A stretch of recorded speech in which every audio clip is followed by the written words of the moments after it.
வணக்கம். Welcome to கதை திரட்டு. இந்த வீடியோல நம்ம என்ன கதை கேட்க போறோம்னா, கல்யாண வைபோகமே கதையின் 6வது பகுதி.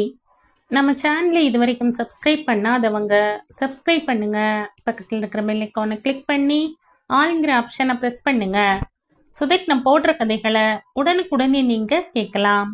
வாங்க கதைக்குள்ள போகலாம்.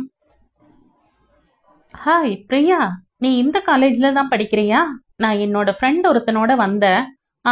அவனோட தம்பிய பார்க்க போயிருக்கான். அதான் வெயிட் பண்ணிட்டு இருக்கேன் என்று ஏதோ சொன்னான் ராம். ஃப்ரெண்ட் தம்பியா? எந்த இயர் அவர்? அதுவா, 3rd இயர்னு சொன்னா. 3rd இயரா? பேர் என்ன? எங்களுக்கு 1 இயர் தான் சீனியர். நிச்சயமா தெரிஞ்சிருக்கும். பிரியா உற்சாகமாக கேட்க இவன் விழித்தான். அது வெளியில் தெரியாதவாறு, அவனை வீட்டுல டிங்குன்னு கூப்பிடுவாங்க, இங்க காலேஜ்ல என்ன பேரோ தெரியாது பிரியா என்று முன் ஜாக்கிரதை முத்தண்ணாவாக சொல்ல, அவளும் ஒரு நிமிடம் யாரையாவது டிங்கு என்று தெரியுமா என்று சக மாணவனிடமும் கேட்டுவிட்டு உதட்டை பிதுக்கினாள் தெரியவில்லை என்று. அப்பாடா, இவனுமே உள்ளூர உதட்டை பிதுக்கினான். நல்ல வேளை டிங்கு என்று யாரும் இல்லை. இல்லாவிட்டால் கதை கந்தல்தான். பிரியா, உனக்கு லஞ்ச் பிரேக்கா? நான் வெயிட் பண்ணிக்கிறேம்மா, நீ போ என்றான். எங்கடா அப்பா எதையாவது யோசிப்பது போல் இவள் தன்னைத்தான் பார்க்க வந்தோம் என எண்ணிக்கொள்ள போகிறாளோ என்று வேறு பயம்.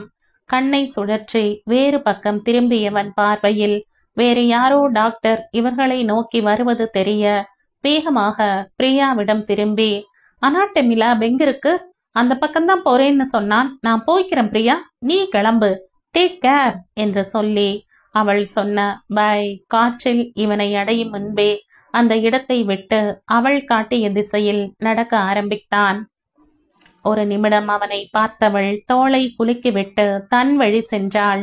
வலதுபுறம் திரும்பி ஒரு மரத்தின் கீழ் சாய்ந்து நின்று ஒரு பெருமூச்சை வெளியேற்றியவன் இப்போது நாயகியை கண்டுபிடிப்பது எப்படி என்று மூளையை கசக்க, தேனாய் அவன் தேடி வந்த தேவதையின் குரல் காற்றில் கலந்து வந்து அவன் காதுகளை தழுவியது. அவன் வந்து சேர்ந்த இடம் சர்ஜரி முடிந்து பேஷண்ட்டுகளை தற்காலிகமாக கொண்டு வந்து விடும் அறைகள் உள்ள வார்டு அடங்கிய பில்டிங். அன்று காலை மெட்ராஸ் மெடிக்கல் காலேஜில் வகுப்பை முடித்து சுமார் 10 மணி வாக்கில் தன்னுடன் படிக்கும் சமீரா கூட இங்கு வந்த சுப்ரஜா அவர்களுடைய சீப் செய்து கொண்டிருந்த ஒரு ஓப்பன் ஹார்ட் சர்ஜரியை பார்த்து குறிப்பிடித்துவிட்டு அவர் திறந்திருந்த இருதயத்தை தைக்க ஆரம்பிக்கும் போது அவரிடம் சொல்லிவிட்டு வெளியே வந்தாள். மேலே போட்டிருந்த மெடிக்கல் ஸ்க்ரப்பை கழற்றி முகத்தை துடைத்து அங்கே இருந்த ஒரு பெஞ்சில் அமர்ந்தவள் அருகேயே சமீராவும் உட்கார்ந்தாள். மீரா, இந்த அளவு கான்ஃபிடென்ட்டா நாமும் செய்வோம் அப்படிங்கிற நம்பிக்கை இருக்கா உனக்கு? சுப்ரஜா மெதுவான குரலில் கேட்க சமீரா அவளை வியப்பாக பார்த்தாள். என்ன ரஜி இப்படி கேக்குற? உன்னோட தன்னம்பிக்கை தைரியம் எல்லாம் வியக்க வைக்கும். அதிசயமா கேக்குற நீ என்றாள் சமீரா. இல்ல, அது 2 மாச குழந்தை, அதுவும் ஒட்டி பிறந்த இரட்டைகளில் ஒன்று. முதலில் அதை வெற்றிகரமாக தனித்தனியாக பிரித்து ஒரே மாதத்தில் இந்த மாதிரி சர்ஜரி செய்ய வேண்டும் என்றால் தைரியம் மட்டும் போதாது மீரா, நிறைய அனுபவமும் வேண்டும். நம்ம சீஃப் கையையும் முகத்தையும் பார்த்தா இல்ல? அதில் ஒளிர்ந்த நம்பிக்கை, என்னால் முடியும், இந்த பிஞ்சு உயிரை காப்பேன் என்ற உறுதி. Hats off to him. Raji, experience போக போகத்தான் வரும். நாம் என்ன முதல் நாளேவா இப்படி ஒரு சிக்கலான ஆபரேஷன் பண்ண போறோம்? அனாவசியமா கவலைப்படாத. அது சரி, உங்க வாப்பா உனக்கு மாப்பிள்ளை பார்க்க முடிவு செஞ்சிருக்காருன்னு சொன்னியே, என்ன மாதிரி மாப்பிள்ளைன்னு நீ சொல்லிட்டியா? மேற்படி நடந்த பேச்சைத்தான் ராம் கேட்டது. வாப்பாவா? அதிர்ந்தான் அவன். இந்த பொண்ணு வேற்று மதத்தை சேர்ந்தவளா? தன்னுடைய அப்பா முற்போக்கு சிந்தனை உள்ளவர் என்று தெரியும். இருந்தாலும் கஷ்டம்தான். காதை தீட்டிக் கொண்டான். வாப்பா, இவள் அப்பா என்று சொன்னது ராம் காதில் இப்படித்தான் விழுந்தது. கிட்ட தெளிவா சொல்லிட்ட. நம்மை மாதிரி டாக்டரா இருக்கிறவங்களுக்கு மாப்பிள்ளையும் டாக்டரா இருந்தா தான் சரி வரும்னு.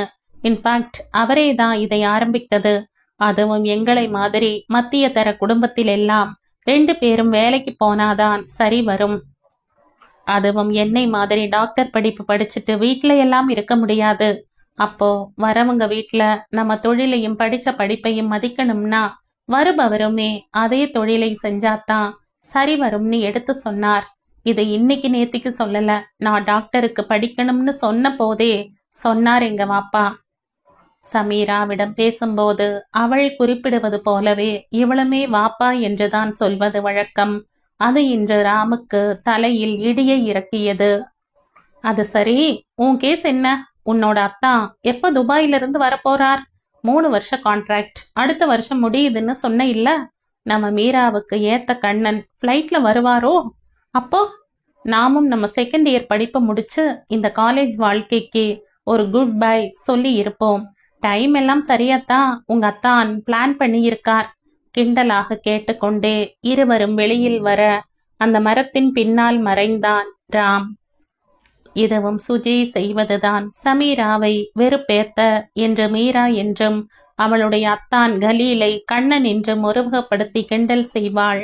அவர்களை மாதிரி தீராத காதல் இவர்களுக்கும் என்று கழற்றி வைத்திருந்த ஸ்டிக்கர் பொட்டை கைப்பையில் இருந்து எடுத்த சுஜி அதை தன்னுடைய நெற்றியில் வைக்கும் முன் என்னவோ தோன்ற பளிச்சென்று வெள்ளை வெளியரென்று இருந்த சமீராவின் நெற்றியில் வைத்து அழகு பார்த்தாள். ஏய், எனக்கு எதுக்கு கேட்டவளை, இந்த மெரூன் உன்னோட நெத்தியில பளிச்சுன்னு தெரியுது மீரா என்று சொல்லி சிரிக்க அந்த முகமே ராம் பார்வையில் பட்டது. வெறும் நெற்றியுடன் துப்பட்டாவை தலையை சுற்றி அணிந்து கொண்டு சுஜி வெளியே வர பின்னால் வந்த சமீரா தன்னுடைய துப்பட்டாவை இடுப்பில் இருந்து கழற்றி கொண்டிருந்தாள். ரஜி, இன்னைக்கு மதியம் உனக்கு கிளாஸ் இருக்கா? இப்போ இவ்வளவு தூரம் திருப்பி நம்ம காலேஜுக்கு போகணுமான்னு இருக்குப்பா. இங்க இருந்து கூப்பிடு தூரத்துல இருக்கு எங்க அத்தை வீடு நெசப்பாக்கம். நான் அங்கேயே போறேன். அவங்க வர சொன்னாங்க. நீ எம்எம்சி போயிட்டு ஒழுங்கா கிளாஸ் எனக்கும் சேர்த்து அட்டென்ட் செய்துடு. என்ன, நாளைக்கு பார்க்கலாமா என்று சமீரா கேட்க சரி என்ற தலையை அசைத்தாள் சுஜி. மீரா வரும்போது அந்த ஆட்டோக்காரன் எம்எம்சியில இருந்து இங்கே வருவதற்கு கிட்டத்தட்ட 200 ரூபாய் தீட்டிட்டாம்பா. போகும்போது நான் பஸ்ல தான் போக போறேன். இங்கிருந்து எம்எம்சிக்கு நேரா எந்த பஸ் போகும்னு உனக்கு தெரியுமா? நீ தான் உங்க அத்தை வீட்டுல இருந்து வந்திருக்க, சொல்லுப்பா என்று சொல்ல, அடடா, இது எம்எம்சி காலேஜிலும் படிக்கும் பொண்ணு என்று ராம் புரிந்து கொண்டான். அதுவும் சர்ஜரியில் அசிஸ்ட் செய்ய வேண்டும் என்றால் வெறுமனே செகண்ட் இயர் எல்லாம் இருக்க முடியாது. மேலும் இருவரும் ஒரே வகுப்பு என்றும் தெரிகிறது. அந்த மீரா அடுத்த வருடம் முடிக்கப் போகிறாள் என்றும் பேசியதில் தெரிந்தது. சோ கார்டியாலஜிஸ்ட்ல மாஸ்டர் செய்யறா நம்ம நாயகி. சாய்பு வீட்டு நாயகி. இப்ப வயசு ஒரு பிரச்சனையே இல்லை. மதம் பெரிதாக குறுக்கே நிற்கும். அதற்கு மேல் நாயகியே செல்ஃப் ஆப்பு வைப்பாள் போலவே. டாக்டரை தான் கல்யாணம் செய்து கொள்ளப் போகிறேன் என்று சொல்லிக்கொண்டு பெயர் முகம் தெரியாத அந்த வாப்பா மீது கண் மண் தெரியாமல் கோபம் வந்தது ராமுக்கு. முதலில் தன்னுடைய நாயகி சென்ற பஸ் ஸ்டாண்டுக்கு அவள் பின்னாலே சென்ற ராம் அவள் பஸ் ஏறிய பிறகே தன்னுடைய காருக்கு சென்றான். மனதில் ஒரே குழப்பம். தனக்கு அவள் வேண்டுமா வேண்டாமா என்று இல்லை. இது எவ்வாறு கைகூடும்? அவள் பக்கத்தில் இருந்து என்ன சிக்கல் வருமோ?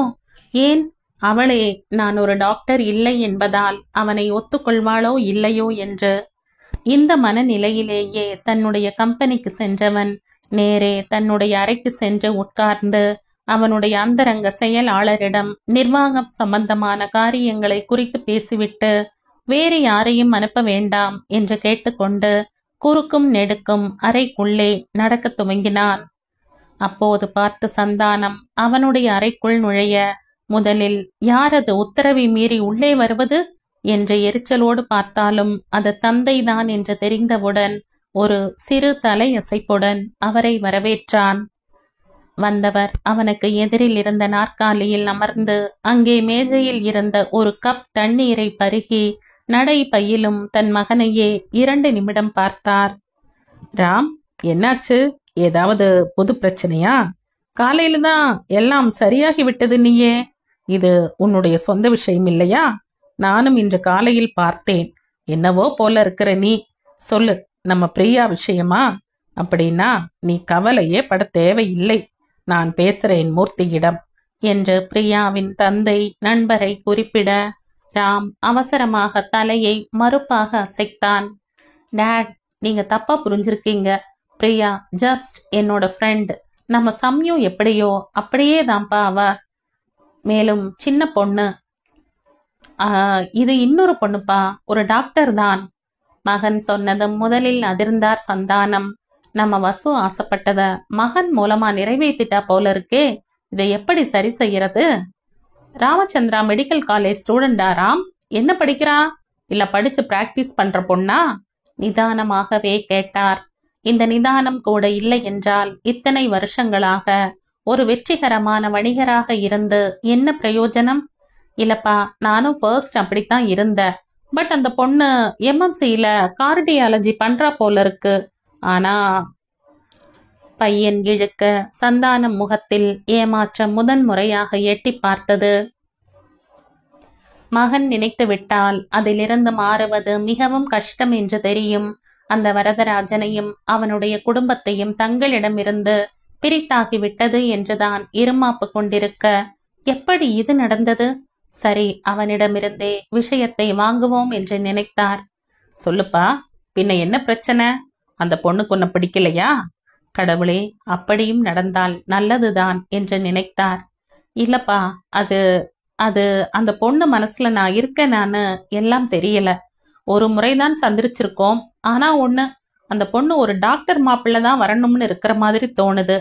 ஆல்சோ அவள் மதத்தை பற்றி எப்படி சொல்வது என்று தயங்க, அவன் அந்த பெண்ணின் ஆசையை சொன்னவுடன் மகிழ்ச்சி அடைந்த சந்தானம் அடுத்தது வேறு என்னவோ இதைவிட பெரிதாக இருக்கிறது என்பதை புரிந்து கொண்டு அவனையே பார்த்தார். சொல்லராம், வேறென்ன இதை விட பெருசா இருக்கு? அவ வேற்று மதத்தை சேர்ந்தவ சட்டென்று சொல்லி முடித்து விட்டான். அதிர்ச்சியில் சந்தானம் எழுந்தே விட்டார். இது என்ன, கிணறுக்கு பயந்து புளிய மரம் வருகிறதே என்று. இருந்தாலும் உள்ளோர பரவிய உவகையை தடுக்க முடியவில்லை. ராம், என்னப்பா இது? நம்ம குடும்பத்துக்கு இதெல்லாம் ஒத்து வருமா? தெரியும்பா, ப்ளீஸ் நீங்க சற்று தயங்கி, இப்போது வேறு வழி இல்லை என்பதால். உங்களுக்கு அம்மாவோட ஆசை தெரியும் தானே? நான் அவங்க ஃப்ரெண்டு பெண்ண எனக்கு தெரியும்பா, சொல்லி இருக்காங்க. இப்போ இப்படின்னா ரொம்பவே வருத்தப்படுவாங்க. நீங்க தான் அவங்க கிட்ட சொல்லி அவங்களோட சம்மதத்தை வாங்கணும். ப்ளீஸ் டேட் என்று கெஞ்சம் குரலில் முடிக்க சில நிமிடங்கள் மகனையே கூர்ந்து பார்த்தார் சந்தானம். ராம், நம்ம டிடெக்டிவ் ஏஜென்சி மூலமா அந்த பெண்ணை பற்றிய தகவல்கள். அவர் முடிக்கும் முன்பே மறுத்தான் ராம். இல்ல, அது சரி வராது. அதுவும் என்னோட மனைவியா வரப்போகிறவள் பத்தி நானே டிடெக்டிவ் ஏஜென்சி மூலமா விசாரிக்க சொன்னேன்னு தெரிஞ்சா அவ்வளவு நல்லா இருக்காது. எனக்கு இஷ்டம் இல்ல டாட். நானே கண்டுபிடிச்சிடுவேன். இன்னும் 1 வீக் டைம் கொடுங்க. கண்டுபிடிச்சு நான் ஃபர்ஸ்ட் அந்த பெண் கிட்ட பேசிட்டு சொல்றேன் என்ற உறுதியான குரலில் சொல்ல, ஒன்றும் சொல்லாமல் எழுந்து செல்லும் தகப்பனையே கவலையுடன் பார்த்தான் ராம். என்ன இப்படி ஒன்னும் சொல்லாம போறாரே? சரி, அவர் நிலையில் என்னென்னவோ யோசிக்க வேண்டும். நாம் செய்ய வேண்டியதை பார்ப்போம் என்று தன்னுடன் காலேஜில் படித்த அந்த மதத்தை சார்ந்த மாணவர்களின் பெயர்களையும் நினைவு கூர்ந்தான். அப்படி நினைவுக்கு வந்தவர்களில் 2 போனில் பிடித்தவன் அவர்களுடன் பூடகமாக பேசியதில் அந்த மதத்தை சேர்ந்த ஒரு பையன் வேண்டும் என்றால் வேற்று இன பெண்ணை திருமணம் செய்து கொண்டிருக்கிறான் என்றும், அதுவே அந்த இனப்பெண்கள் அபூர்வமாகத்தான் அவர்கள் மதத்தை விட்டு வேற்று மதத்தில் கல்யாணம் செய்து கொண்டிருக்கிறார்கள் என்றும் தெரிய வந்தது. அதுவுமே தானும் மதம் மாற வேண்டி இருக்கும் என்றும் புரிய ராம் ஒரு தத்தளித்த மனநிலையில் தான் இருந்தான். சரி, இதை பற்றி மேலே சிந்திக்கும் முன் மீண்டும் ஒரு முறை நம்முடைய நாயகி அந்த இனத்தை சேர்ந்தவள் தானா என்று தீர விசாரிக்க வேண்டும் என்று நினைத்து சீக்கிரமே மீண்டும் அவளுடைய கல்லூரிக்கு செல்வது என்று முடிவு செய்துவிட்டே அலுவலக காரியங்களில் முழு மனதாய் கவனத்தை செலுத்தினான். ஒருவேளை தான் அனுமானித்தது தவறாக இருந்தால்? அவன் கேட்டது வாப்பா என்ற சொல்லும் பொட்டில்லாத முகமும் தான். தன் வீட்டில் பார்த்த பொழுது அவள் நெற்றியில் பொட்டு இருந்ததா இல்லையா என்று நினைவில்லை. இது 2 மட்டுமே அதை தீர்மானிக்காது என்றும் புரிய நிம்மதியாக கண் முன்னே இருந்த காரியத்தில் இறங்கினான். மாலை 5 மணி வாக்கில் அந்த ஸ்ரீ பாடி பில்டப் கட்டிடத்தின் முன்னால் தலையில் ஹெல்மெட்டுடன் காத்திருந்த பிருத்விக்கு தன்னை நினைத்து எரிச்சலாக இருந்தது. யாரோ எப்படியோ போனால் என்ன, இது என்ன இவனுடைய சொந்த கம்பெனியா? நஷ்டப்பட்டால் படட்டும் என்று இல்லாமல் பெரிய துப்பறியும் சிங்கம் மாதிரி கண்டுபிடித்து அவர்களுக்கு இவன் கண்டுபிடித்ததை சொல்ல வேக வேகமாக அந்த சம்யுக்தாவை தேடி வந்திருப்பதை எண்ணி தன் மீதே கோபமாக வந்தது. அவள் போனில் அந்த அல்டாப்ஸ் பாட்டியிடம் 4 மணிக்கு ஜிம்முக்கு வருவதாக சொல்லி இருந்தது ஞாபகம் வரவே இங்கு வந்தான். ஒரு பெண்ணுக்காக ஒரு பொது இடத்தில் தவம் கிடப்போம் என்று யாராவது சொல்லி இருந்தால் அவர்களை உண்டு இல்லை என்று செய்திருப்பான். ஆனால் இன்று அவன் வந்த காரணம் வேறு. வாசலையே பார்த்து கொண்டிருந்தவன் உள்ளிருந்து ஒரு பென்ஸ் செல்வதை கவனித்தாலும் கருத்தில் கொள்ளவில்லை. ஆனால் அதன் உள்ளே இருந்த சம்யு அவனை பார்த்து விட்டாள். மனம் படபடக்க சந்தோஷ வானில் பறக்க இருந்த இதயத்தை, சீ, அவன் வேறு யாரையாவது பார்க்க வந்திருக்கலாம். சரி, நாளையும் இதே நேரத்தில் பார்ப்போம். அவன் காத்திருப்பது தெரிந்தால் நாமாக அவனிடம் பேசுவோம் என்று எண்ணினாள். அன்றிரவும் அவளுக்கு தூக்கம் வரவில்லை. 6 மணி வரை காத்திருந்த பிருத்வி கிளம்பும் போது செல்வம் போனில் அழைத்தான். அவன் சொன்ன விஷயம் பிருத்வியை யோசிக்க வைத்து நல்ல வேளை இன்று சம்யுவை பார்க்கவில்லை என்று நினைக்க வைத்தது. செல்வத்தை உடனடியாக கிளம்ப சொன்னவன் அவனுமே வீட்டுக்கு சென்றான். வீட்டில் கோந்துவை வேறு எதிர்கொள்ள வேண்டும். பைக்கை நிறுத்திவிட்டு மனதை கடினமாக்கி கொண்டே உள்ளே செல்ல ஹாலில் அமர்ந்திருந்த கோந்து அவனை ஒரு பார்வை பார்த்து அங்கே சோஃபாவில் அமர்ந்து கையில் இருந்த எதையோ பொறித்து கொண்டிருந்த சுஜியை பார்த்து, ராஜாவின் பார்வை ராணியின் பக்கம், கண் தேடுதே சொர்க்கம், கை மூடுதே வெட்கம், பொன்மாலை மயக்கம், இவன் ஆபீஸில் தயக்கம் என்று மெட்டுப்பாட பிருத்வி ஹெல்மெட்டை அதன் ஸ்டாண்டில் வைத்துவிட்டு இவரை முறைத்தான். கோந்து, என்ன பாட்டெல்லாம் புதுசா இருக்கு இன்னைக்கு? எந்த ராஜா எந்த ராணி சொல்லுங்க என்ற சுஜி இவர் பக்கம் திரும்ப தன்னுடைய அறை வாசலில் நின்று கொண்டு இவரை திரும்பி நின்ற முறைத்த பேரனை இவருமே பார்த்து கண்ணை சிமிட்டி பாக்கெட்டில் இருந்த மனைவியின் போட்டோவை கையில் எடுத்து அதை பார்த்து, ஒரு ராஜா ராணியிடம் வெகு நாளாக ஆசை கொண்டான், அவள் வேண்டும் வேண்டும் என்றாள், இவன் நாளை நாளை என்றான், இதில் வாடாத கருவண்ண ரோஜா என்றான் என்று மேலும் பாட சுஜியின் ஆர்வம் கூட இப்போது கௌசியும் அங்கே ஆஜர். கோந்து வந்ததிலிருந்து ஏதோ பூடகமாகவே பேசிக்கொண்டிருக்க கௌசிக்கு ஒன்றும் புரியவில்லை. இன்று பார்த்து மதியம் வகுப்பு இல்லை என்று சுஜியும் 3 மணிக்கே வர அவர் மருமகளிடம் அப்புறம் சொல்கிறேன் என்று சொல்லியிருந்தார். என்னவோ சம்யுவை பற்றியோ அல்லது ராமை பற்றியோ என்று அவள் அனுமானித்திருந்தாள். வரதன் வரும் முன் தெரிந்து கொள்ள வேண்டும் என்ற ஆதங்கம். சுஜி, நீ நாளைக்கு படிக்க வேண்டாமா? ரூமுக்கு போய் படிமா என்றாள். இருமா, இன்னைக்கு தான் ஒரு முக்கியமான டெஸ்ட் முடிச்சிருக்கேன். எனக்கு கொஞ்சம் ரிலாக்ஸ் செய்யணும். மேலும் நம்ம தாத்தா என்னவோ புதுசா ராஜா ராணின்னு பாடுறாரு. என்ன விஷயம்னு கறந்துட்டு வரேன் என்று சொல்லி அவர் புறம் திரும்பி, நீங்க சொல்லுங்க, அது என்ன பிருத்வி வந்ததும் பாடினீங்க அப்படி? பிருத்திவி ராஜான்னா ராணி யாரு? அவனுக்கு ஏத்த சம்யுக்தா யாரு என்று கரெக்டாக பாயிண்டை பிடிக்க இது நன்றாக காதில் விழுந்து பிருத்வியை பல்லை கடிக்க வைத்தது. இங்கோ கௌசி அதிர்ந்து மாமாவை பார்த்து புருவத்தை உயர்த்தினாள். அதெல்லாம் ஒண்ணுமில்ல சுஜிக்குட்டி. இன்னைக்கு ஆபீஸ் போனனா, அங்க அந்த செல்வம் தம்பி அவங்க ஆபீஸ்க்கு வந்திருந்த ஒரு பெண்ணை நம்ம பிருத்வி கூட சேர்ந்து, அது என்ன சொல்வீங்க நீங்க, கலாய்ச்சிட்டு இருந்தா.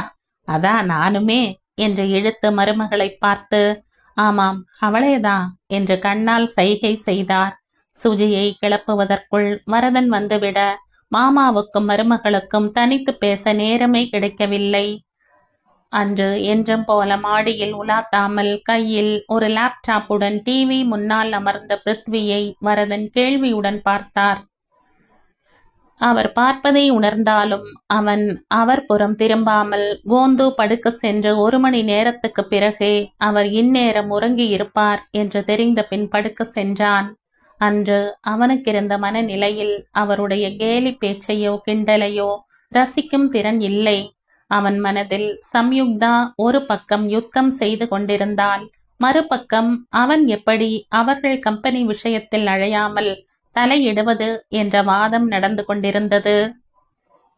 அன்று ராம் வீட்டிலுமே அனைவரும் வழக்கத்துக்கு மாறாக அமைதியாகவே இருந்தார்கள்.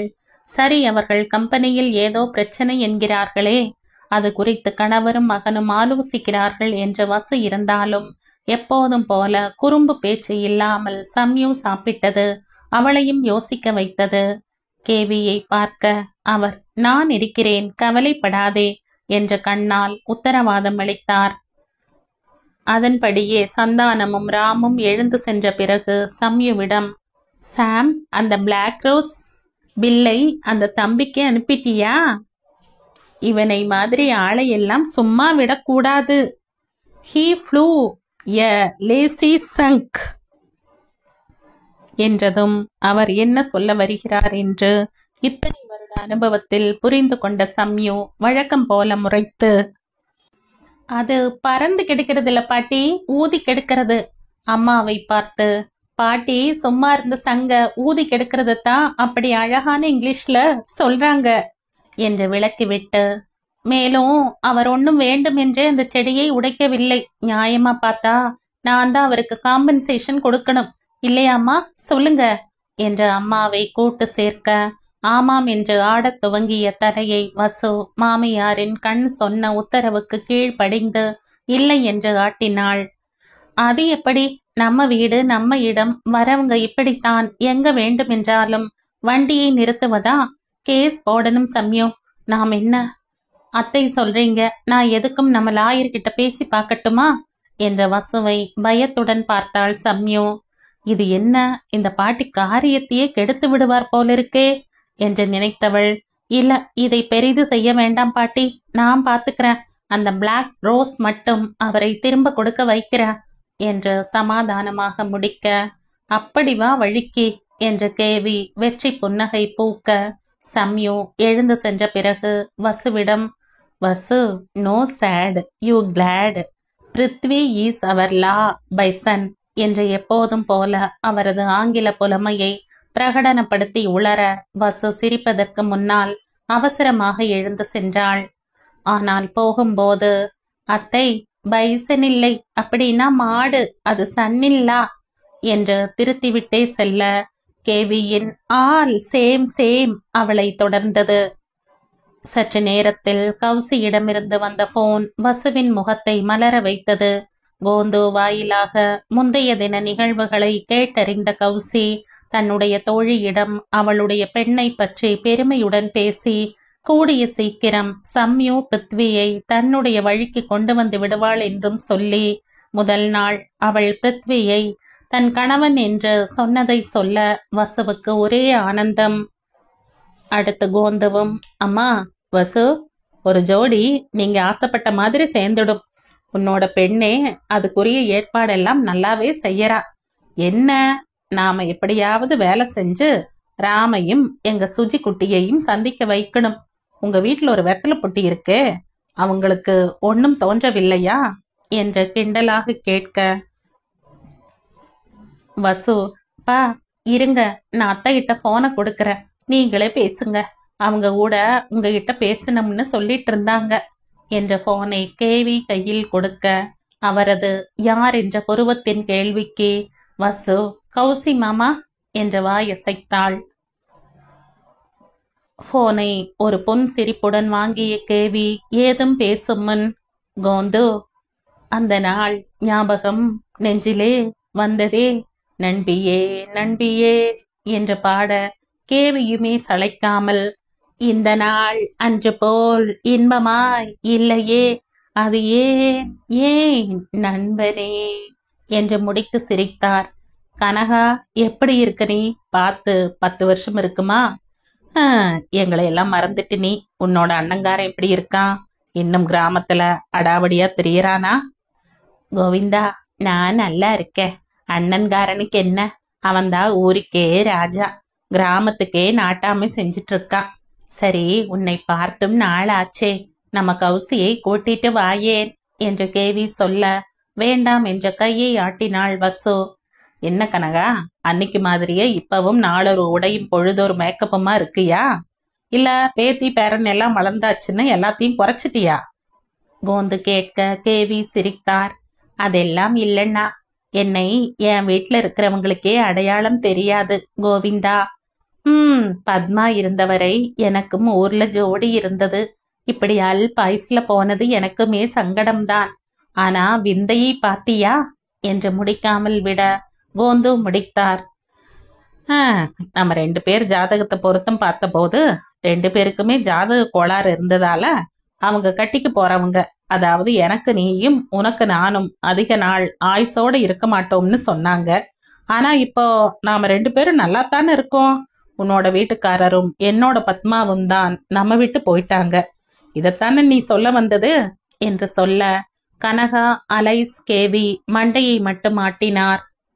ஆமாம் கோவிந்தோ, விளையாட்டு போல இத்தனை வருஷம் போச்சு. அது சரி, என்னவோ என்னோட மருமக முகத்தை பார்த்தா நல்ல விஷயம்னு தெரியுது. என்ன, நம்ம பிருத்வி சம்யுவை பிடிச்சு போச்சுன்னு உங்ககிட்ட சொல்லிட்டானா என்றார். அவ்வளவு சுலபமா மாப்பிள்ளை முடிச்சிருவானா? இன்னும் சரியா பிடி கொடுத்து பேசல. ஆனா உன்னோட பேத்தி அப்படியே உன்ன மாதிரியே இருக்கா கனகா. நேத்து வந்தா பாரு, எல்லார் முன்னாடியும் தைரியமா என் பேரனை காட்டி இவர்தான் நான் கட்டிக்க போறவர்னு தேங்காய் உடைச்ச மாதிரி சொல்லிட்டா. அப்படியே புல்லரிச்சு போயிட்ட. அங்க வந்து ஏதாவது சொன்னாளா சம்யு? எங்க வீட்டு பையன் ராத்திரி கனவுல எல்லாம் சம்யு கூடத்தான் ஜோடி சேர்ந்து டூயட் பாடிட்டு இருந்திருப்பான். சம்யு அடுத்தம் அவங்க அப்பா மாதிரி. அப்படி இவ்வளவு சீக்கிரமா எல்லாம் ஒத்துக்கவும் மாட்டா. அப்படி செய்திருந்தா நல்லதுதான். நம்ம வேலை சுழுவாச்சு. சரி, உன் பேத்தியை எப்போ கண்ணில் காமிக்க போற நீ? என்ன, அன்னைக்கு நீ பாக்கலையா? நம்ம பிருத்வி அந்த ஸ்வீட் கொண்டு வந்து கொடுக்கும்போது அவளும் வந்திருந்தாளே என்று கோந்து சொன்னதை கேட்ட கேவி ஏதோ யோசனை செய்துவிட்டு மருமகளை பார்த்து அவள் சுஜியை பார்த்தாளா என்று கேட்க வசு ஒன்றும் புரியாமல் முழித்தாள். நம்ம சுஜியா நம்ம வீட்டுக்கு வந்திருந்தா? இல்லையே, பிருத்திவி மட்டும்தானே இருந்தா. அப்படி வந்திருந்தா நான் கட்டாயமா பார்த்திருப்பனே. ஐயோ, மருமகளை கவனிக்காம விட்டுட்டேனா என்று இப்போது கவலையில் மூழ்க அவளின் புலம்பலை நிறுத்த சொல்லி கேவி சைகை காண்பித்து கோந்துவிடம் தொடர்ந்தார். அன்னைக்கு பிருத்வி கூட சுஜி வீட்டுக்குள்ள வரலையோ என்னவோ. தம்பி அவளை வெளியே எங்காவது விட்டு வந்திருக்குமோ? நாங்க பார்க்கலை. சரி, கூடிய சீக்கிரம் ஏதாவது யோசிச்சு அவங்க 2 பேரையும் சந்திக்க வைக்கணும். நானே அதுக்கு ஏற்பாடு செய்யறேன், செஞ்சுட்டு போன் செய்யறேன் என்று பேசி மேலும் கௌசியிடம் 2 வார்த்தை பேசிவிட்டு போனை வைத்த கேவி தீவிரமாக யோசிக்க ஆரம்பித்தார். அப்போது பார்த்து அங்கே சம்யு வர கையில் போனை வைத்து கொண்டிருந்த கேவியை பார்த்து யாரிடமிருந்து என்று கேட்க, வசுதான், இது பாட்டியோட ஊரு, ஃப்ரெண்டு, இப்ப சென்னையில தான் இருக்காங்க, அத்தைக்கு அண்ணா மாதிரி என்று விளக்க கேவி இவளை முறைத்தார். அது என்ன அண்ணா மாதிரி, ஜஸ்ட் ஃப்ரெண்டு தான். சிறு வயது முதல் நாங்க ஃப்ரெண்டு. அப்புறம் நானும் கோவிந்தனுடைய மனைவி பத்மாவும் ஃப்ரெண்டு. இந்த அண்ணா எல்லாம் இல்லை. அவனால என்று பல்லை கடிக்க சம்யுவுக்கு ஆர்வம் கூடியது. அவரால என்ன பாட்டி? எனக்கு இங்கிலீஷ்லயோ தமிழ்லயோ பிடிக்காத ஒரே வார்த்தை என்னன்னா அது அந்த ராக்கி தான். அதை வச்சு என்னை ஒரு காமெடி பீஸ் ஆக்கிட்டான் இந்த கோவிந்தா என்ற கோபத்துடன் சொல்ல முதல் முறையாக சம்யு மனதில் அபாயமணி அடித்தது. அந்த அபாயமணியின் ஓசை அவளின் இயல்பாக வந்திருக்க கூடிய கேள்வியான ஏன் ராக்கி என்றால் பிடிக்காது, அது தமிழும் இல்லை இங்கிலீஷும் இல்லை என்ற கிண்டலை கூட ஒரு நிமிடம் மறக்கடிக்க செய்தது. இருந்தாலும் இதை தன்னிடம் இருந்து எதிர்பார்ப்பார்கள் என்பதை உணர்ந்தவள், பாட்டி, ராக்கி தமிழ் வார்த்தை இல்ல, ஆல்சோ நாட் இங்கிலீஷ். சரி, ஏன் பிடிக்காது? சீக்கிரம் சொல்லி தொலை, அப்போதுதான் என்னுடைய அடுத்த கேள்வியை கேட்கலாம் என்ற பிரார்த்தனையுடன் கேட்க அன்று நடந்த கூத்தை கேவி சொல்ல பெயருக்கு சிரித்து வைத்தாள் சம்யு. வசுவும் சேர்ந்து சிரிக்க கிடைத்த இடைவெளியில், கோவிந்தாவா? யார் பாட்டியது? ஒருவேளை பிருத்வி ஆபீஸ்ல பார்த்த? சேச்ச, அவர்தான் ஏதோ கோவிந்தா கம்பெனி மேனேஜர்னு சொன்னாரே. எங்க சொன்னார்? நீ என்னவோ அது உன்னோட ஆபீஸ் மாதிரி நாட்டாமை செஞ்சு அவர்கிட்ட கெத்தா விவரம் கேட்க போய்த்தானே அவர் அதை சொன்னார். அப்போ அவர் இருக்கட்டும், என்ன பாட்டி சொல்றாங்கன்னு பாப்போம். அந்த கோவிந்தா தாம்மா என்னோட பால்ய வயது சிநேகிதன். அவனோட பொண்ணு கவுசி கூட உங்க அம்மா வசுவுக்கு ரொம்ப நெருங்கின தோழி. அதான் நேத்து உன்னோட செடியை கொன்னானே அந்த தம்பியுடைய தாத்தா.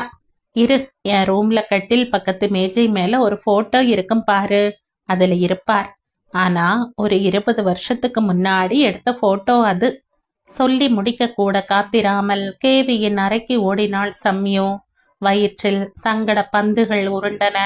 அது நிச்சயமாக பிருத்வியின் தாத்தாதான் என்று அவளது உள் உணர்வு சொல்ல, அந்த போட்டோவை எடுத்தவள் பார்வையை அதில் பதிக்க ஒரு 20 வயது கம்மியாக தோற்றமளித்தார் கோவிந்தா கம்பெனி மேனேஜர். அப்படியே போட்டோவுடன் பொத்தென்று கட்டிலில் விழுந்தாள் சம்யு. கண்ணை அதில் மீண்டும் ஓட்டிய போது அவர் கையை பிடித்து இருபுறமும் நின்று கொண்டிருந்த 2 சிறுவர்கள் தென்பட்டனர். ஒன்று ராம் என்று அவளுக்கு தெரிந்தது. மற்றொன்றை கூர்ந்து பார்க்காமலேயே அது பிருத்வி என்று தெரிந்தது. அப்போதே நல்ல உயரம் அவன். தீட்சண்யமான கண்கள், கூரான மூக்கு, அகண்ட நெற்றி, முன்னால் வாரியும் படியாத முன்னுச்சி கேசம், நிற்கும் போஸில் ஒரு அலட்சியம் என்று பிருத்வி அப்போதே தனித்துவம் விளங்கி காட்சியளிக்க பார்வையை திருப்ப முடியவில்லை சம்யுக்தாவால். கை விரல்கள் தானாக எழுந்து அவன் முன் உச்சி முடியை தடவின. பின்னால் ஏதோ சத்தம் கேட்கவே அவசரமாக அந்த போட்டோவை டேபிளில் வைத்தவள் திரும்ப உள்ளே வந்த கேவி, அந்த போட்டோவை தான் சொன்ன சம்யு, எடுத்து பாரு என்றார். அவரும் உள்ளே வரும்போது பேத்தி அந்த போட்டோவை தடவி கொடுப்பதை பார்த்து கொண்டுதான் இருந்தார். இருந்தாலும் அவளுக்கு சமாளிக்க சிறிது அவகாசம் கொடுத்தே காலடிகளை சப்தம் வருமாறு அழித்து வைத்திருந்தார். இந்த ஜோடிக்கு அதிக ஆட்டம் தேவை இருக்காது என்று அவர் அறிவுக்கு எட்ட, ஆனால் பிருத்வி பக்கம் என்ன நடக்குமோ அதை பார்த்து கொள்ளத்தான் கோவிந்து இருக்கிறாரே என்று தனக்குள்ளே கூறிக்கொண்டார். இப்போது பேத்தியை பார்த்தவர், சம்யு, அந்த போட்டோவையே அப்படி பார்க்கிற? என்னோட ஃப்ரெண்டை நீ எங்கேயாவது பார்த்திருக்கையா என்று கேட்க சம்யு விழித்தாள். என்ன கேட்டீங்க பாட்டி? எனக்கு ஒரு போன் செய்யணும், நான் வரேன் என்று சொல்லி வெளியே செல்லும் போது பாட்டி சொன்னது அவளை உற்சாகப்படுத்தியது. ரொம்ப வருஷமாச்சு கோந்துவை பார்த்து. எல்லாம் சரியாகி வந்தால் கூடிய சீக்கிரம் 2 குடும்பமும் ஒன்னு சேர்ந்து எல்லாம் ஒற்றுமையாக இருக்கலாம். அப்போ பேரன்கள் பேத்திகள் எல்லார் முன்னாடியும் அந்த கயிறை வைத்து கோந்து செய்த அலம்பலை சொல்லி சிரிக்கணும். பாவம் அவன், அன்னைக்கு அவனோட முகம் போன போக்கு என்று நினைத்தாலும் சிரிப்பு வந்தது கேவிக்கு. சம்யு தன்னுடைய அறைக்கு வந்தவுடன் போனை எடுத்து பிருத்வி ஆபீஸில் அந்த தாத்தா சொல்லி இருந்த நம்பரை நினைவு கூர்ந்து டயல் செய்ய 2வது ரிங்கில் எடுத்த குரல், வணக்கம், கலாட்டா கோவிந்தன் பேசுறேன், நீங்க யார் பேசுறது என்று அதிரடியாக கேட்க சம்யு ஒரு நிமிடம் விழித்து மறு நிமிடமே சுதாரித்து, ஹலோ, எனக்கு Govinda company manager mister Govindan கிட்ட பேசணும், கொஞ்சம் இருந்தா கூப்பிடுறீங்களா தாத்தா என்று பணிவாக ஆனால் குரலில் குறும்புடன் கேட்க அந்த பக்கம் கோந்து வியந்து பின் பலமாக சிரித்தார். Hello my dear, wrong number. கேட்கவே உந்தன் குரல் சொர்க்கம், நேரிலே வந்தால் என்ன வெட்கம், கற்பனை 100,000 ஒரு முறை பார்த்தால் என்ன என்று பாட அதை கேட்ட சம்யுவுமே சிரிக்க தொடங்கினாள். கில்லாடி தாத்தா நீங்க, நான் நேர்ல எல்லாம் இப்ப வரமாட்டேன். ஆமா, எந்த கம்பெனி கிட்ட உங்க முதலாளி கான்ட்ராக்டை கொடுக்க சொன்னார்? அதுவா மருமக பொண்ணே, அதெல்லாம் தொழில் ரகசியம். அப்புறம் உங்க பாஸ் கிட்ட நீ போட்டு கொடுத்துட்டீனா என்று சொல்லி மேலும் சிரிக்க அங்கே ஆவலாக வந்த கௌசியிடம் போனை கொடுத்தார். அவர் மருமக பெண்ணே என்றதுமே உள்ளம் குளிர்ந்த சம்யு எதுவும் சொல்வதற்குள் அந்த பக்கத்தில் ஒரு புது குரல் மெதுவாக ஹலோ என்றது. சம்யு, நீயாடா கண்ணம்மா, நல்லா இருக்கியாடா ராஜாத்தி என்று அந்த குரல் குழைய சம்யு கரைந்தே போனாள். பிருத்விக்காக இல்லை என்றாலும் இப்படிப்பட்ட நல்ல மாமியாருக்காக அவனையே கல்யாணம் செய்து கொள்ள வேண்டும் என்று அக்கணமே முடிவெடுத்தாள். அத்தை, நான் நல்லா இருக்கேன், நீங்க மாமா உங்க பொண்ணு என்று திக்க அங்கே ஒரு புதிய பாலத்துக்கான அஸ்திவாரம் பாசம் என்னும் சிமெண்டினால் பலமாக போடப்பட்டது. சிறிது நேரம் தனது அத்தையுடன் கொஞ்சிவிட்டு ஏன் இத்தனை நாள் தன்னை பார்க்க வரவில்லை என்று உரிமையாக கோபித்து கொண்டு சகஜமாக பேசும் மருமகளை நினைத்து கௌசிக்கு பெருமை பிடிபடவில்லை. கூடிய சீக்கிரம் தானே நேரில் வந்து அவர்களை பார்ப்பதாக சம்யோ சொல்லி மறுபடியும் தாத்தாவுடன் பேச வேண்டும் என்று சொல்ல போன் அவர் கைக்கு இடம் மாறியது. என்ன பேசினார்களோ? நான் இருக்க, எல்லாம் நானும் உங்க பாட்டியும் பார்த்துப்போம், நீ ஜாலியா என்னோட பேரனை சமாளி, அது போதும் என்ற உத்தரவாதத்துடன் பேசி முடித்த கோந்து போனை வைத்த பிறகு கௌசியிடம், நம்ம புது மருமக பொண்ணு படு உஷார் பார்ட்டிமா, கரெக்டா என்னை பிருத்வி தாத்தான்னு கண்டுபிடிச்சிருச்சு பாரு. சரி, ஒரு விக்கெட் டவுன். இந்த பிருத்வியை பத்தி நாம கவலைப்பட வேண்டாம், சமய குட்டி பார்த்துப்பா. நாம இந்த சுஜி குட்டி விஷயமா தான் யோசனை செய்யணும். கௌசி அமைதியாக இருக்கவே கோவிந்தன் திரும்பி பார்த்தார். அவர் பின்னால் அப்போதுதான் நுழைந்த வரதன். சுஜி குட்டி விஷயமா என்ன யோசனை செய்யணும் அப்பா? நான் கூட அதை பத்தி தான் பேச வந்தேன். நம்ம ஊரு கிழக்கு மாட வீதி கிருஷ்ணன் இல்ல, அவரோட பையன் கூட டாக்டர் தான், குழந்தைகள் நல மருத்துவரா பிராக்டிஸ் செய்யறானாம். அவரோட உறவுக்காரர் ஒருத்தர் என்னோட அடிக்கடி வாக்கிங் வருவாரு. அவர் சொன்னார், பையன் கூட வரப்போற பொண்ணுமே டாக்டரா இருந்தா நல்லா இருக்கும்னு பிரியப்படுறானாம். ஒரு 8 ஊருக்கு போய் நம்ம சுஜி ஜாதகத்தை அவங்க வீட்டுல கொடுத்துட்டு வந்துடலாம், என்ன சொல்றீங்க என்றதும் கௌசிக்கு மயக்கம் வராத குறை. கண்ணில் கலக்கத்துடன் மாமாவை ஏறிட அவர் இவள் பக்கம் திரும்பாமல் மகனிடம், சுஜிக்கும் பண்ண வேண்டியதுதான், வயசாகுதில்ல, அந்த பையனை பத்தி நானுமே விசாரிச்சேன் வரதா, நல்ல விதமா தான் சொல்றாங்க. அந்த கிருஷ்ணனுமே நமக்கு தூரத்து சொந்தம் தானே. அது சரி, அந்த பையன் எங்கேயோ வடநாட்டில இருக்கானாம் என்று அவருக்கு ஒத்து ஊத கௌசி இன்னமும் குழம்பினாள்.